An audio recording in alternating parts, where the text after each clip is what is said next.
This is Surrender to Win, a look at what's holding you back from experiencing a life of peace and joy that God intends for us all. Your host is Brian Anderson, the program director and a substance abuse counselor at Rob's Ranch, a Christ-centered residential substance abuse treatment facility for men in Purcell, Oklahoma. This is Surrender to Win.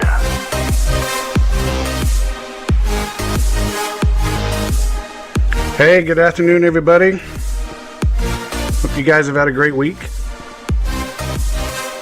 For those of you guys living in Oklahoma and the Midwest, I hope, these crazy windstorms we had here a couple days ago, that was insane. This week, we're going to talk about kind of what I think is a controversial subject sometimes with some individuals. We're going to talk about the disease of addiction and everything that comes along with it. As the intro said, I am Brian Anderson. I work at Rob's Ranch, which is a Christ-centered male addiction treatment facility. And man, I tell you what, I'm blessed to be able to do what I do and be able to help the people that I help. But the downside to that is I also get to see what the absolute devastation and nightmare that addiction causes families and causes individuals. And a little bit later on here in the show, I'm going to read a poem and that we call "I Am Your Disease." And I know the first time I heard this, it was pretty profound. It really kind of had an effect on me and made me think a lot. And I hope it kind of does the same thing for you, especially if you are someone who is battling with substance abuse, somebody who knows somebody that's battling substance abuse, has a family member that is battling substance abuse. I think this poem, this little story really sums it up.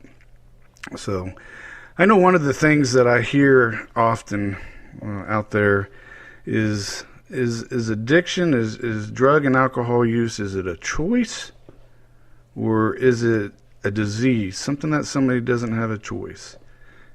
And because I'm in the field that I am and have been able to go to school and do research, there's no question in my mind. It is a disease. It is simply not a choice. Now, granted, whenever that individual takes that first drink or they take their first drug, that in itself may be a choice. However, at some point, it crosses over from being a choice and now it becomes almost a survival mechanism. And we'll talk a little bit about that and what that looks like. I think one of the best analogies that was ever presented to me about how the disease of addiction works is what I was told was the pickle analogy. And the pickle analogy goes something like this. Now, if you take a raw cucumber and you take a jar of pickling solution, some brine, and you put that cucumber into the jar of the pickling brine, at what point does that cucumber go from being a cucumber and now it's more of a pickle? And we don't know. You don't know whenever that cucumber crosses over from being a cucumber and is now a pickle. We just know whenever it is no longer a cucumber and it is now a pickle. And that's a little bit kind of how addiction works. We don't know when that point, when that line going from, hey, I'm just a social user, I'm a casual user, or whatever that may look like. We don't know where that line is that crosses over from being a cucumber to a pickle. Now, the thing with addiction, and just like the pickle is that the longer it stays inside that pickling brine, the faster and faster and faster it becomes pickled. Now, once you take that pickle out of that jar of pickling brine and you lay it on the table, it never goes back to being a cucumber again. Once it's a pickle, It will always be a pickle. And you can sit that pickle on a table for 30 years. And at the end of 30 years, if you were to pick that pickle back up and put it back into that pickling brine, it goes and starts right where it left off. And it keeps getting faster and faster. And that's how addiction works. And that's one of the tragic terrors of addiction, is that once we cross over and we become a pickle, that's it. And the longer we stay in that pickling brine, the worse and worse and worse the ramifications are of the disease of addiction. And it truly gets to a point to where the individual is taking the substance just to survive. And that is not a choice. That is simply something much greater than a choice. And I think one of the things that is so devastating about the disease of addiction is that it lives and it hides in the shadows, behind closed doors. It is a disease that families and friends and employers and the individuals themselves carry great shame about it. There's still a belief that, hey, this is some kind of moral failing, or we failed somewhere, or something of that nature. And the disease itself is not a moral failing. Now, somebody who is active in their addiction, man, they have got some really, really immoral behaviors and some bad behaviors. And I'm not advocating that anybody who does those types of things shouldn't be held accountable. And I am speaking from personal experience. I have dealt with my own substance abuse. I am a grateful alumni from Rob's Ranch, having gone through treatment myself to deal with some of the emotional pain and traumas that I were dealing with. And so when we're dealing with addiction, part of the reason that it is such a devastating disease is that it stays hidden. It stays in shadows. It stays behind those closed doors. And people continue to get sicker and sicker and sicker, all the way to including death. Now, what other disease can you think of? And the only one that I can think of within at least my lifetime was HIV when it first came out and started becoming widespread. It was looked at as a moral failing, and people were hiding it. And it wasn't until we exposed it for what it was that it started being treated the way it should have been treated from the very beginning. And I think addiction is the same way. And the longer that we try to hide it, the longer that we try to continually and falsely say that it is some type of moral failing, moral disease, let's lock everybody up, this is just going to continue to kill people. And don't get me wrong, man, I get it. As I said earlier, the people who do some of these things while they're in their active addiction, man, they violate the law, and some of these things are atrocious. I am not advocating that individuals do not be held accountable for their behaviors. I am fully in support. In fact, part of being in recovery from the disease of addiction is that we do take responsibility and are held accountable for the things that we have done. That is an integral part of recovery. But throwing somebody in jail and consistently trying to think that this is somehow just somebody who wasn't brought up right or has some kind of moral failing, that is just simply an incorrect fallacy that does nothing but kill people. Now, there's going to be a group of society out there that doesn't care. I get it. I'm not trying to convince anybody otherwise. That's just how it is. But for those out there that are interested in actually trying to do something and make a difference, we've got to lose the stigma of this disease. Now, One of the things that I do ever so often when I'm working with families out here is I try to explain what the actual clinical definition of the disease of addiction is.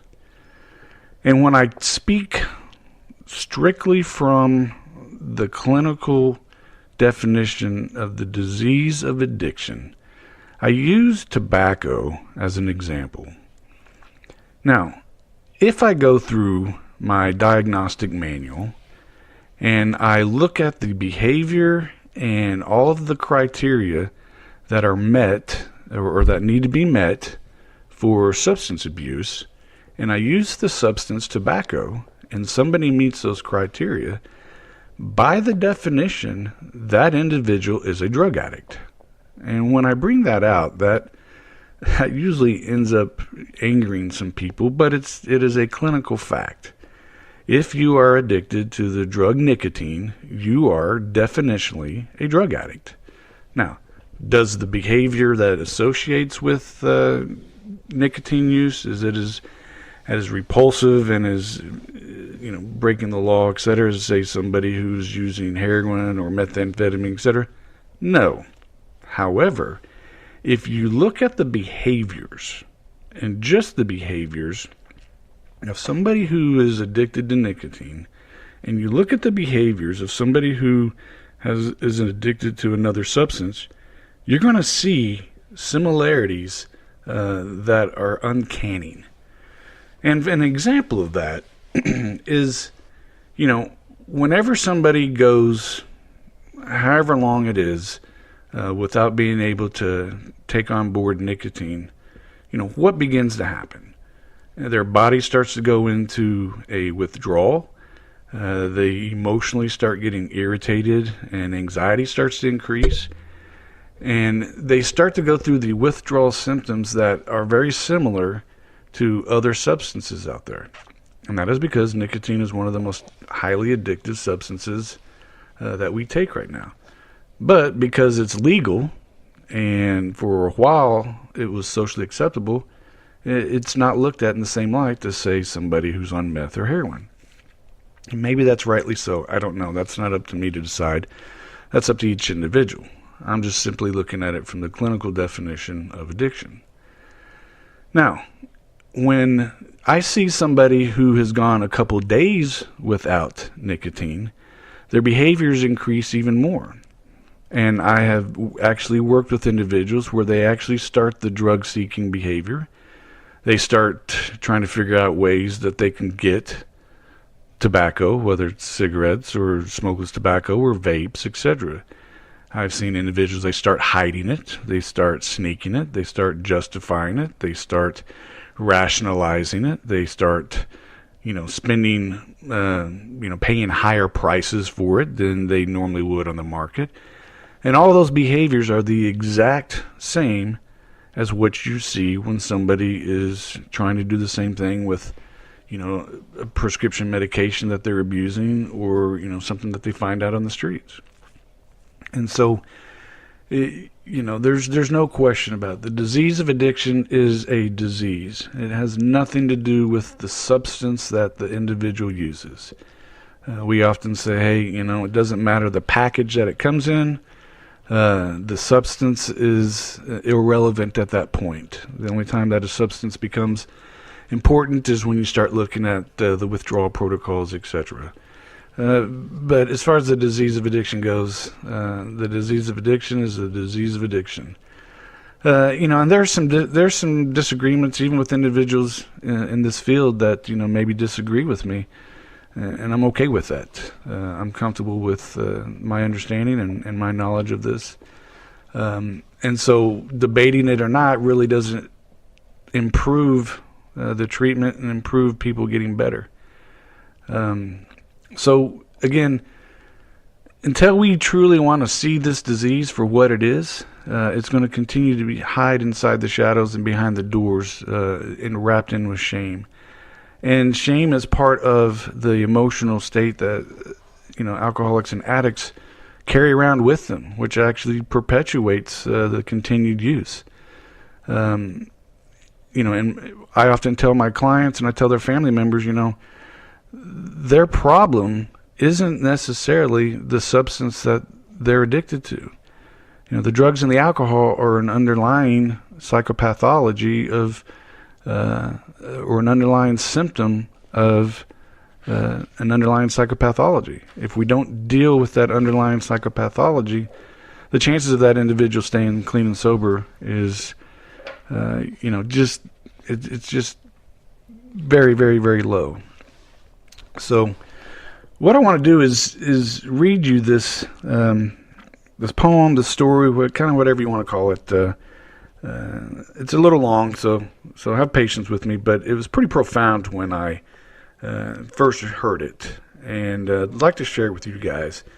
So the title of it is I Am Your Disease, and it goes something a little bit like this. I hate anyone who claims to have a program.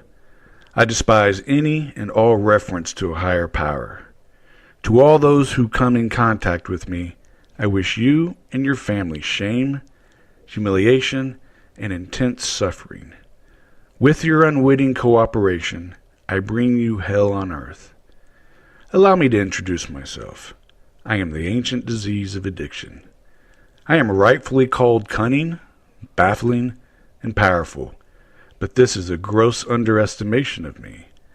I have killed millions of men, women, and children in ways that absolutely defy the imagination. Most often, I slowly drown your soul before grinding down your wasted body. I gleefully ruin your reputation, self-concept, and self-esteem. I specialize in marital, family, and child trauma. I leave them all with anxiety, fear, and troubled dreams. I poison all with calculated efficiency and precision. My commitment to you and your loved ones, degradation, and destruction is absolute. I am the absolute master of disguise and seduction. I mask myself as your lover, your best friend, and your ace in the hole. With great stealth, I invade your rationality. I initially seduce you with instant gratification, with a feeling of peace, a feeling of belonging.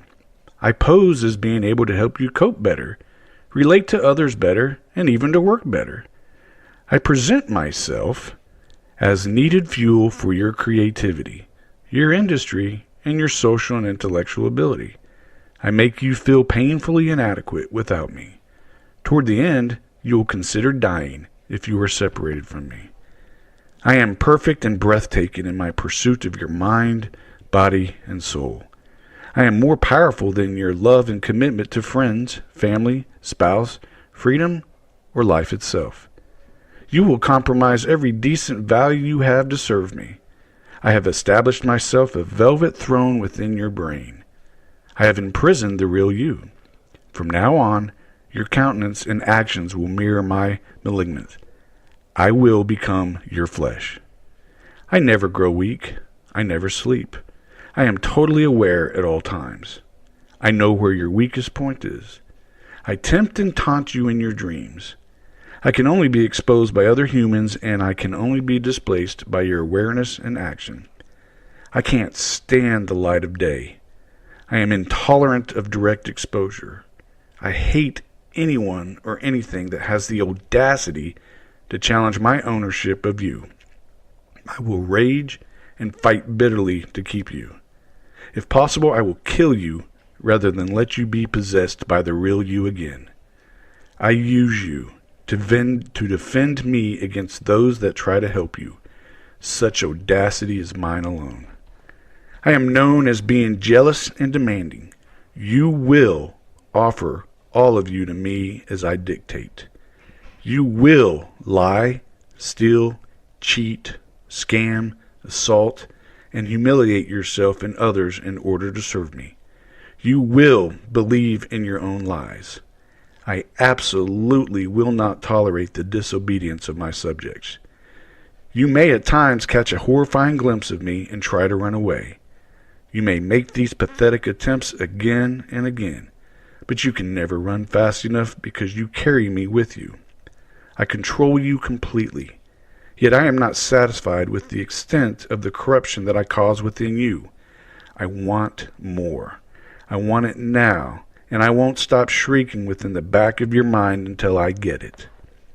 I refuse to participate with you. I flatly refuse to be moderated by you in any way. I will only consent to outright ownership of you, all of you, completely, 24 hours a day, until your untimely death. I refuse to make deals with you. I will not make any exception for you. I am triumphant and pure in my malignance and destruction. I will not answer to you. I will not consult you. I will never, ever ask for your opinion or permission. Let me make this clear. You will forsake all other things, people and places, for me. I am relentless in my quest for you. I can strike as fast as a rattler, or I can torment you for decades. Of this be sure. As long as you live, I exist. Foolish people do not take me seriously. They take strokes, cancers, and heart attacks seriously. This is fine with me. Ignorance allows me to flourish unchallenged. I have been killing people like you for millennia. I am a disease of the mind, body, character, and soul. How unique. The success of my corruption lies within your ignorance of who I am and what I do. I want you to believe that you alone are more powerful than me. I want you to believe that you alone are the exception to the rule. I whisper these lies into your mind with a furious consistency. I make your enemies your friends, and I make your friends your enemies. Your understanding of me is bound up in your shame and your elective ignorance. I make you defensive and angry. I make you feel self-pity that no one understands you. I make you believe in your own lies. I make you believe that you should be judged by your intentions, not your actions. I make you alone, even in the midst of your own family. Suicide is the only option I won't deny you. Even your own society protects me, and my own deviously murderous ways. Well-meaning people tell you that I am caused by your supposedly addictive personality, your previous painful experiences, your maladaptive ways, or your inability to think properly. Others tell you that I am caused by your supposed bad character, or your alleged immorality. I am again underestimated. Listen now. I cause pain. Pain does not cause me. Actually, I come to you in the form of a genetic fragment. You are born with me. I come alive with the exposure to drugs and alcohol. I am the source of your disease. People confuse me with an elective disease. This philosophy keeps you in shame and within my grasp. I will own your life and gleefully engineer your death. I am the source of your moral and spiritual poverty. I revel in your ignorance.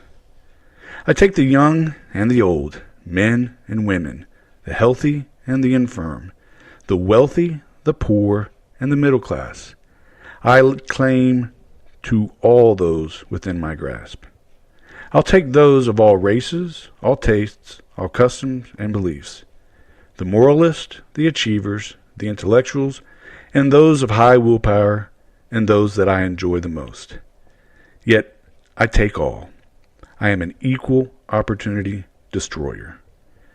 Now hear me well. Stay away from those loathsome people in recovery. I hate these mealy-mouthed recovery people. I despise their stupid meetings, their laughter, their freedom, and their higher power. I hate all they stand for. They do not fear. Don't listen to them. Disregard them. Make fun of them. They have the audacity to illuminate me. Only their demand steps can take away from me what I have perfected. They disprove me, expose me, and bring other people into contact with you. It is unacceptable. I will always fight them as well. You didn't need these people before. You don't need them now. I warn you, if you abandon me for these people and your newfound freedom, I will wait for you to make a mistake, so I can return to your ragged, tumbling hell. I don't forgive. You have been warned. Until then, I wish you misery, suffering, and death. So I don't know what you guys think, but when I first heard that, it described a portion of my life to the T. And this disease is going to continue to do that to people, especially as long as we sit here and try and convince each other, and society tries to convince others that it's somehow just a bad person or a failing of morality or something along those nature. And we continue to think that, the only thing that we should do with these individuals is just lock them up and throw the key away. And that simply doesn't do anything for the problem. And so I challenge you guys,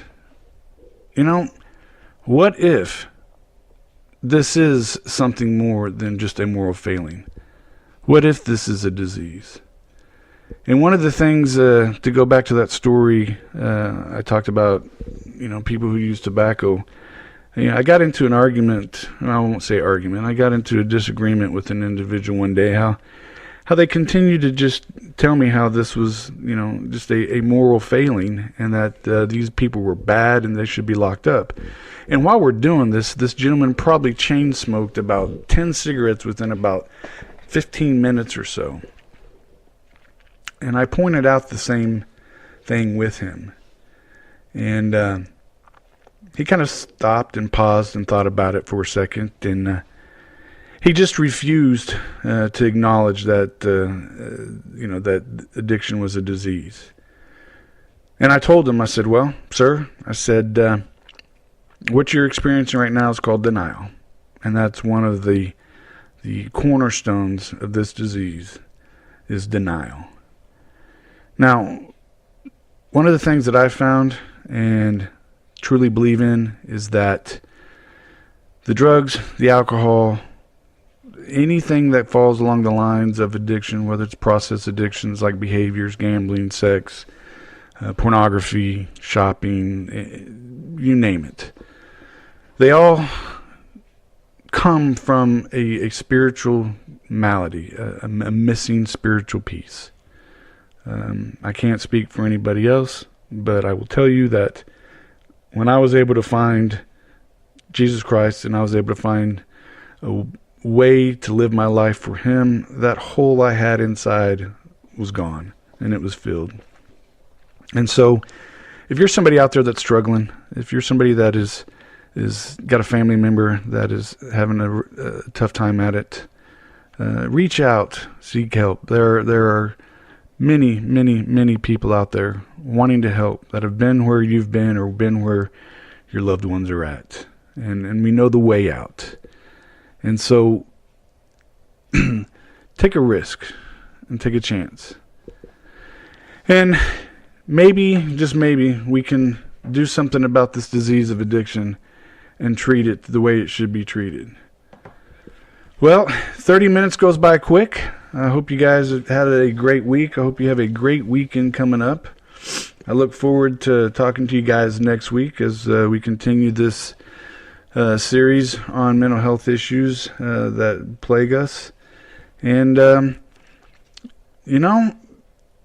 take a risk. Do something different with your life. If your life is not the way you want it to be, take action. Do something.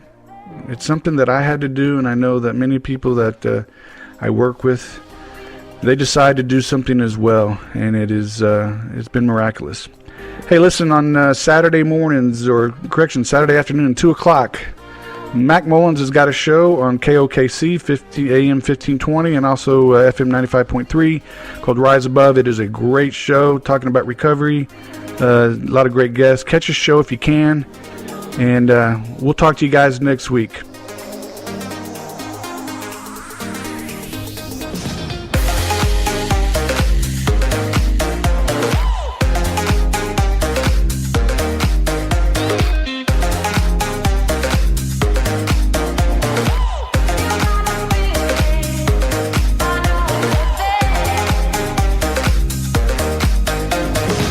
If you or someone you know is struggling with substance abuse, call Rob's Ranch today, 405-253-3838. Online at robsranch.org or find him on Facebook at Rob's Ranch.